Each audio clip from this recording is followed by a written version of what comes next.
All right, we continue the Toga backstory mini arc, which in turn is taking place in this Villain Association versus Meta Liberation Army arc, which, as the name implies, has nothing to do with any of our actual main characters. It's been quite a few chapters now since we've seen any heroics, any UA students, anything like that. But I'm into it. I'm really excited and surprised that they're willing to go to this depth with side characters and villains and the backstories thereof, and it's been quite interesting too. So we're getting some flashbacks here. Middle school in question, who allegedly attacked a classmate with a knife, is currently on the run. An investigation is underway. This, of course, being Sato, I'm sure. Saito, Toga-chan.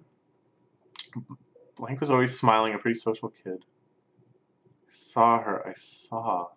Sucks Saito's blood. Oh, Saito, sorry, is... Oh god. Oh, ew. Oh, that's so creepy. Okay, never mind. Yeah, sorry, I got confused. Saito, of course, is the person who was slashed. They're censoring out Toga's name, as is... That's how you handle underage criminals. And it ends with that really haunting image, really nicely framed, emphasizing the school hallwayness of it all.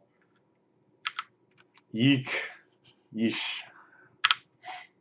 It's like she was in a trance, making this creepy, disgusting face. Despite her efforts, she turned out bad. That demon child. Whoa, so even in younger age, killing a bird. So it seems like it wasn't that she became disillusioned or that she felt oppressed or repressed. She was always like this. And she just hid it for quite a while. Without a mask. My intuition is still sharp as ever. Manifestation of the darkness in the superpowered society. He's ravaged inside and out. Yeah, she had a bunch of exploding blood in her, so it's a problem to have blood explode inside of your body. Miserable girl. With her meta ability suppressed, see? Has driven herself to the brink of death. You know who's really to blame, Himiko Toga? Quirk counseling. Ah! Now that's a term that, again, I don't think we've seen used, but doesn't surprise me that it exists. It's again like this idea of like things that you can assume must exist in this world based on kind of a guiding, overarching logic that is common between humans in this world and humans in our world. They tried to hammer out any bumps in your understanding of the world and program you to fit neatly into society's little boxes. From a physical process, of course, counseling ends up emphasizing the inherent differences between us all. It's the one bug they've yet to work out of the programming. You drunk blood to transform.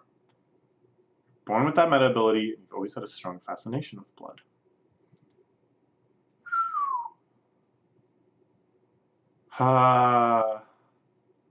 So probably from the get-go, they were like, this is bad. She's got a really creepy quirk. How can we possibly handle this? How, like, this is such a... That's rough. That's rough. Like, I can... That is rough, right? To be born with that ability. To because of that ability, to always have had an obsession with blood. To have that muscle, that thing within you. That true tragedy here came from a perfectly ordinary feeling. Admiration. Blood and admiration. Those two elements combined into something that the society was never going to accept. Pushed it all down and suppressed yourself and created a mask. And the parents chastising her for taking an old dirty bird carcass, sucking the blood from it. What a surprise! Parents don't approve of that sort of activity. Interesting, interesting. Why can't you just be normal? Act like a normal little girl. Alright. So she uses... I was wondering, she's had this kind of like bracelet watch looking thing on. But you can see here it transforms into a weapon. Pretty mighty weapon. Kind of like Bakugao's explosive grenade gauntlets. Keep in mind what you consider normal isn't at odds with the Liberation Army's goals. You're living proof that our cause is righteous, like the ideal sacrifice. To turn your death into the tragedy for the ages. As a martyr, your tale will be a modern-day parable for the ages. Wow, and then we have this shot that is framed much more like something you would see in Attack on Titan, or like a Renaissance painting, or something along these lines, rather than what I'm used to in Boku no Hero Academia. With her little squad standing around her as she comforts presumably a dying Toga. I don't think she could possibly be really dying. This character is so popular. And now that they've put all of this effort into really characterizing her and telling her backstory and stuff, there's no way that can be it. The details wrong, please tell me. To hear it directly from you. It can't be completed. Alright, so Toga bursts away, stumbling from us. But yeah, how can she possibly get out? I'm not miserable at all. Happy, I smile. It's like how everyone else kisses the people they love. When I love someone, I suck their blood. Not miserable, not me. So she transforms. Blood you had saved. She's in awe of seeing this ability. This is her transformed into Uruka-chan. I couldn't think of her name for a second. We can see her little anti-gravity pads on her fingers. You only transform on the outside. Pretty face for your fine moments. How pitiable. Girl, it's just so much.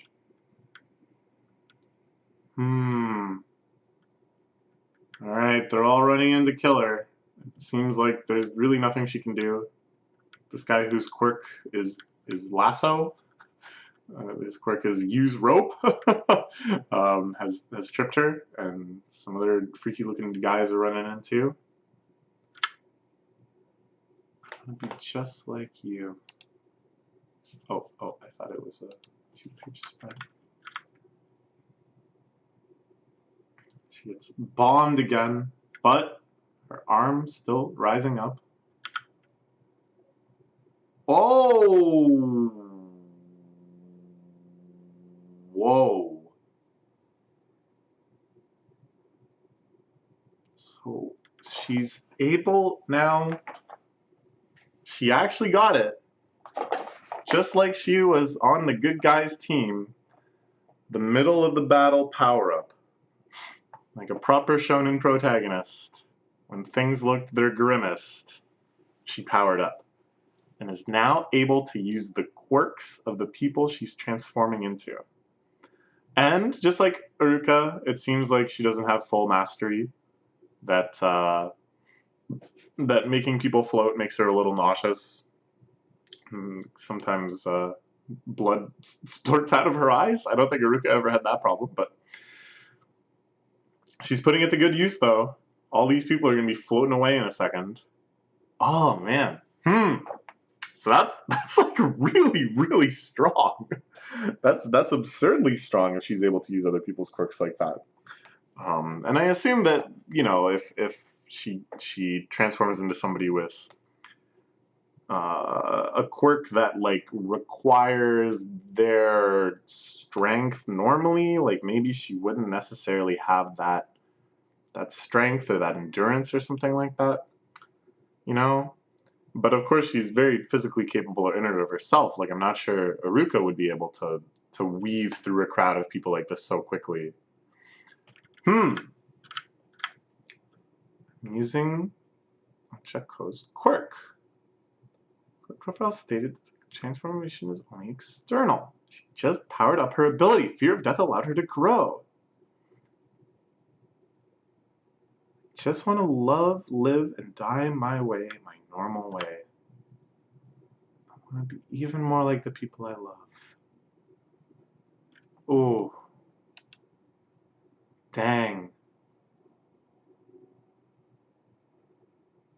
So, wow. So, first off, it's like pretty crazy that we have seen Iruka's power so many times before.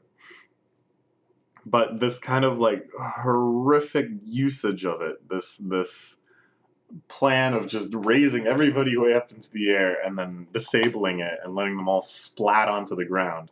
She's never tried that. I don't think she's down for that. And yet, you know, it was always there. The potential for that was always there. It looks like she just kind of won this fight. I mean, I really doubt that these people that are just, you know, they have strength and training and stuff, but they're not necessarily going to survive a fall from way up high like that. Look at the blood just exploding out of them. I don't know. I think that's like GG. She just killed like 12 people. Oh, just like Izuku. She feels amazed that she's beat up to this extent. It's better not to kill, even for the big old lug, but I have no choice. Right. Whatever we hate has got to be destroyed. Isn't that right, Tomura?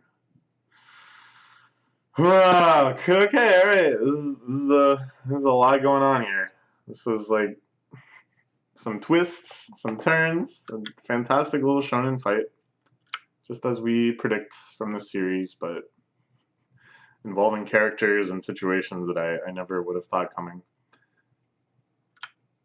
I want to be even more like the people I love. This is an interesting idea too. There's actually quite I don't know, admiration, blood and admiration. What is it to have someone who creeps you out on the most innate, deep down kind of lizard-brained level? Lizard-brained, in that you're just repulsed by the very idea of them, and yet that person admires you. That person wants to be like you. That person wants to emulate you in appearance and behavior and even hardship. How do you reconcile that? How do you put that together? Well, it kind of seems like you don't, that it leads to catastrophe. But we'll see. We'll see what's next for this character. All right, good little set of chapters. I'm quite excited. I really never would have guessed that we would go so far into an arc like this. And I'm assuming that this is just the start, that we're going to have even more Meta Liberation Army versus League of Villain people, that will get even further into their various backstories and such. And I don't even know if our heroes are going to be involved with this arc at all. You know, there was a little teaser where Todoroki and Bakugao beat down those crooks, and they're like, what the heck? What are these weapons? Like, where are they getting this stuff? I was like, ooh, there's going to be like an investigation, big showdown, blah, blah, blah.